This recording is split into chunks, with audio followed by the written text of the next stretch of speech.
Hello, everyone. I'm going to talk quickly about the psychology of recomposition and what specific strength or relative strength means. Because if you are in a recomposition phase, as I am, if you are losing weight but trying to build muscle, losing fat but trying to build muscle, then it can be a little bit of a mind game. And it can be a little bit difficult to track how much strength you're gaining. Let me give you a personal example of how this works. So about 6 months ago, I tested my my personal best on the bench. Now that day, I was weighing 240 pounds, and I got a max bench of 225. I really thought I could get 250 or more.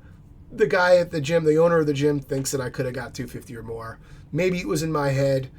Whatever, for whatever reason, I wasn't able to do it. I felt really good about that 225 though. It felt solid. Like I did not feel like I was really struggling. But I got that was still my max for that day. All right. Cut to 6 months later. Today, I weigh 210 pounds. I'm 30 pounds lighter than I was 6 months ago. My bench press today, 225 pounds. Exact same bench press record for me as it was 6 months ago. So that can be a little bit of a mind game because I'm looking at my body and I'm thinking, I definitely feel better. I'm definitely leaner. I look better. I'm starting to get the the vein pop thing I've been going for. I'm getting compliments on my triceps and I'm almost got that horseshoe. It feels good. I go into the gym and I'm getting noticed for my improvements. That's always great. But I'm tracking everything too, and I'm looking at that number going, well, shit, man, six months passed. I was 225 pound bench press max then. Now I'm 225 is my bench press max now. That's a little ego deflating because you want to see more gains, right? In addition to your losses. I'm looking, I lost 30 pounds, but I want to get, where's my gains? So that you got to look at it, and I got to remind myself, I'm not just talking myself into something here. You can look at this and say, well, 225 is 225. There's no improvement there. You're not stronger. From a pure strength kind of perspective, yes, I am not moving any more weight than I was before. That is true. But that's not really the only way that it's measured in athletics. In fact, it's not even the primary way that it's measured in athletics. That is what is called specific strength or relative strength. The way that works is that you take your max, your strength, whatever weight you moved. So let's use bench in my example. You take that weight, and in my example, it's 225 pounds. And then you divide that by your weight. Now, 6 months ago, my weight was 240.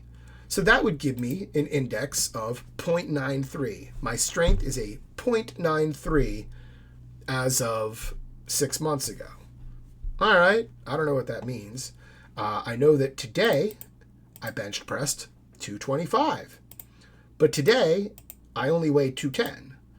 And if you divide 225 by 210, you get a strength index of 1.07. 1.07 is higher than 0.93. So that means I have gotten stronger as far as my specific strength or relative strength is concerned. Even though my bench press has not gone up. I'm still at 225 6 months later. I'm weighing 30 pounds less. My specific strength has increased. That is what recomposition is all about. Burning fat and building muscle at the same time. And the real trick of it is not to look at the scale, not to look at those numbers and let them fool you, because sometimes they can work a little bit of magic like they did today, where the number didn't change, but you gotta be smart and plug in the other variables to tell yourself, no, this is not for nothing. I have made improvements. All right, everybody. Check back in 6 months. I'm planning to drop another 30 pounds by midsummer, and I want to still be bench pressing 225 when that happens. It'll be a real test of how well I can recomposition my body over the next 6 months, as I have done for the past year. All right, check back in 6 months then.